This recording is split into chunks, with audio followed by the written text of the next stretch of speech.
kelas 1M, Prodi Pendidikan Guru Sekolah Dasar, dosen pembimbing Dr. Haji Hendra Wijaya SAG MPD,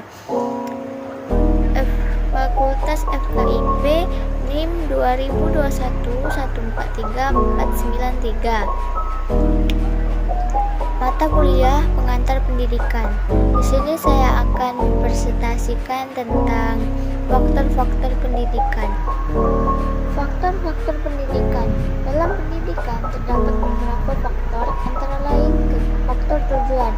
Dalam kegiatan pastinya kita akan membahas apa yang kita tuju.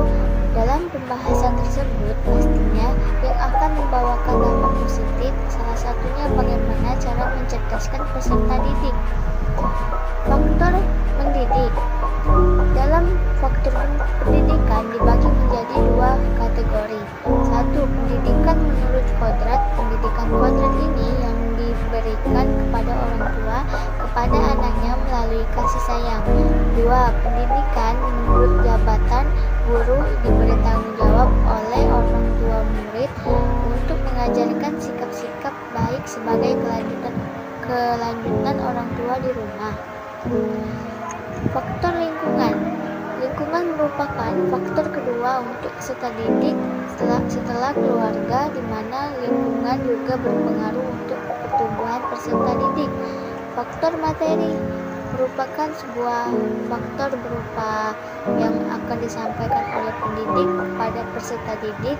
Materi yang akan disampaikan merupakan materi yang baru atau yang lagi banyak dibicarakan. Pengertian faktor pendidikan.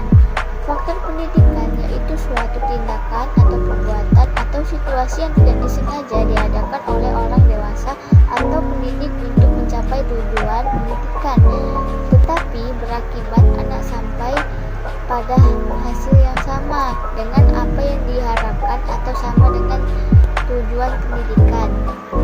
Pendidikan dalam arti sederhana merupakan suatu usaha untuk membina kepribadian sesuai dengan nilai-nilai dalam masyarakat dan kebudayaan. Dalam perkembangannya, istilah pendidikan atau pedagogi berarti bimbingan atau pertolongan yang diberikan dengan sengaja oleh orang dewasa agar ia menjadi dewasa. Pendidikan merupakan usaha yang dijalankan oleh seseorang atau kelompok orang lain agar menjadi dewasa atau mencapai tingkat hidup atau penghidupan yang lebih tinggi dalam arti mental. Langenfeld. Pendidikan merupakan usaha pengaruh perlindungan dan bantuan yang diberikan kepada anak, tujuan kepada pendewasaan anak itu, atau lebih tepat membantu anak agar cukup cakap melaksanakan tugas kehidupannya sendiri. Menurut John Dewey, pendidikan merupakan proses pembentukan kecakapan fundamental secara intelektual, emosional ke arah alam dan sesama manusia. Menurut J.J. Rousseau, pendidikan memberi kita pembekalan yang tidak ada pada masa kanak-kanak, akan tetapi kita membutuhkan pada waktu dewasa. Dria Karya. Pendidikan merupakan manusia muda atau pengangkatan manusia muda ke taraf insani.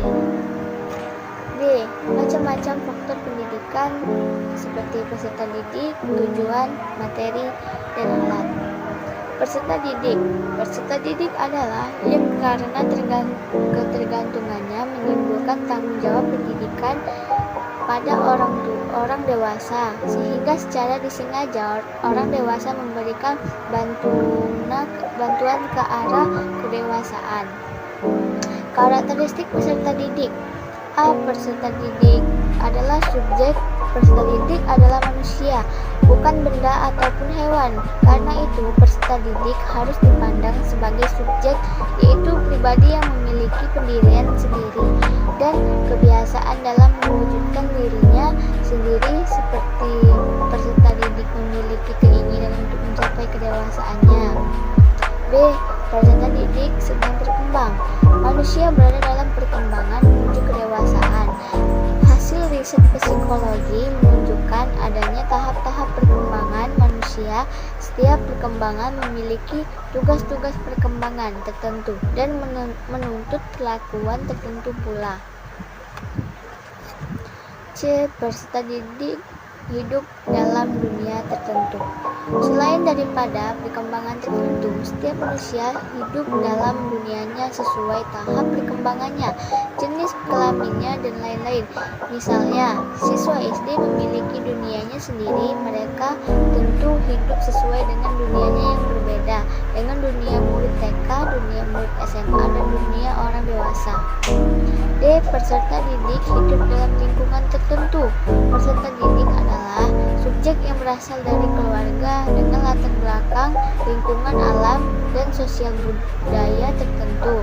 Oleh karena itu, anak didik akan memiliki karakteristik tertentu sebagai akibat pengaruh lingkungan di mana ia dibesarkan atau dididik. Peserta didik memiliki ketergantungan kepada orang dewasa. Peserta didik pada dasarnya memiliki ketergantungan kepada orang dewasa atau pendidik. Hal ini karena mempunyai kekurangan dan kelemahan tertentu. Ketergantungan anak pada orang dewasa itu tampak dalam ketidakberdayaannya pada saat ia dilahirkan dan kelemahan atau kekurangan dibanding orang dewasa. B. Tujuan pendidikan.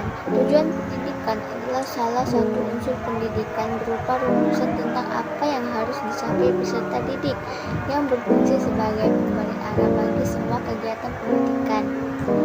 A. Jenis tujuan pendidikan. Menurut M.J. Langeveld tahun 1980, terdapat 6 jenis tujuan pendidikan, yaitu 1. Tujuan umum atau tujuan lengkap, tujuan total atau tujuan akhir. Tujuan umum merupakan tujuan yang menjadi sumber bagi tujuan lainnya. Semua manusia ingin mencapai tujuan tersebut, yakni manusia dewasa atau kedewasaan atau menjadi manusia. Tujuan umum ini dapat dijabarkan menjadi tujuan-tujuan khusus. 2. Tujuan khusus atau pengkhususan dari tujuan umum. Tujuan khusus merupakan penjabaran umum atau pengkhususan dari tujuan umum yang dirumuskan berdasarkan asas atau prinsip sebagai berikut. A. Usia, bakat, dan jenis kelamin peserta didik. B. Kemungkinan yang ada pada keluarga dan alam sekitar anak didik. C. Tujuan masyarakat bagi si peserta didik. D. Kesanggupan yang ada pada pendidik.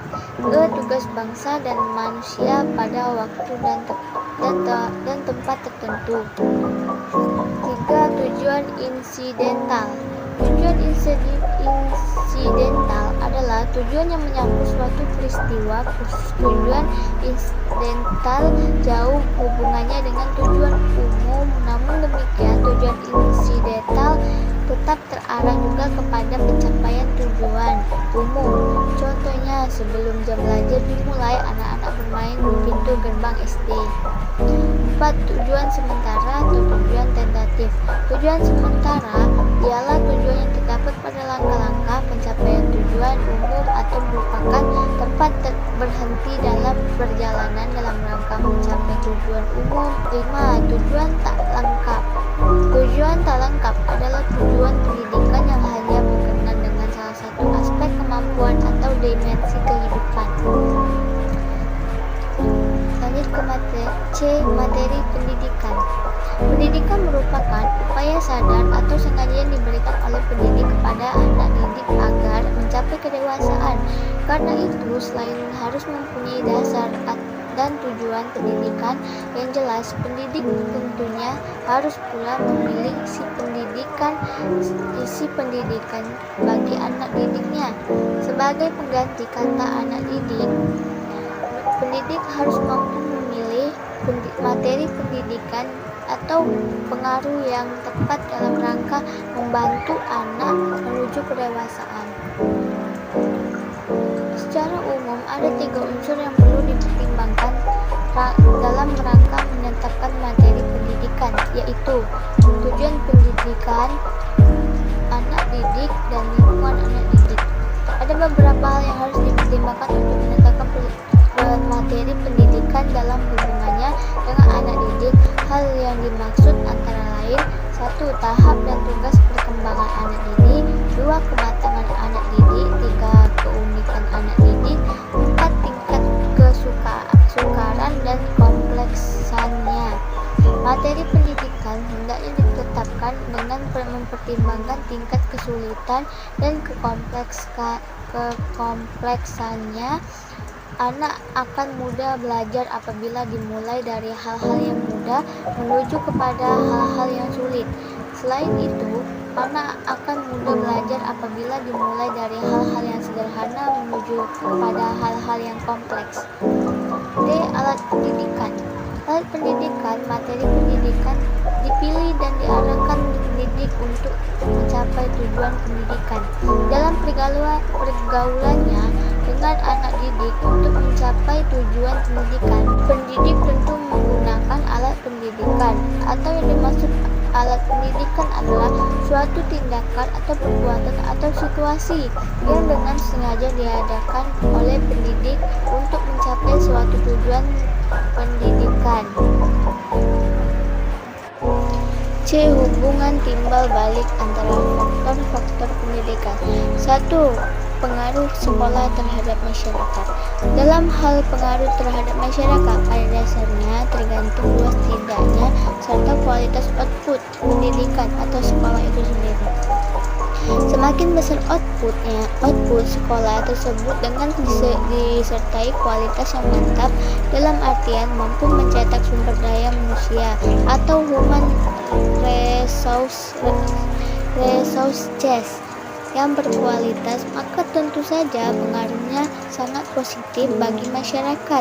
Sebaliknya, meskipun lembaga pendidikan mampu mengeluarkan outputnya, tapi dengan sumber daya manusia yang rendah, secara kualitas itu juga jadi masalah, tidak saja bagi output yang bersangkutan, tetapi berpengaruh juga bagi masyarakat. Dengan demikian, bila lembaga pendidikan dimaksud mampu melahirkan produk-produknya yang berkualitas, tentu saja hal ini merupakan investasi bagi penyediaan SDM. Investasi ini sangat penting untuk mengembangkan dan kemajuan masyarakat, sebab manusia itu sendiri adalah subjek setiap perkembangan, perubahan, atau kemajuan di dalam masyarakat. A. Mencerdaskan kehidupan masyarakat dengan pendidikan. Kecerdasan anggota masyarakat dapat tergapai untuk mengkader generasi yang siap menapaki masa depan dengan berbekal ilmu pengetahuan. B. Membawa pembaruan dan perkembangan masyarakat. C. Menghasilkan masyarakat yang siap pakai dan terbengkalai dalam lapangan pendidikan. D. Menghasilkan masyarakat yang bersikap konstruktif sehingga tercipta integrasi sosial yang harmonis. E. Mentransformasikan budaya sekolah untuk pengembangan budaya masyarakat. Sekian yang dapat saya sampaikan. Apabila ada salah kata mohon dimaafkan. Saya akhiri. Wassalamualaikum warahmatullahi wabarakatuh.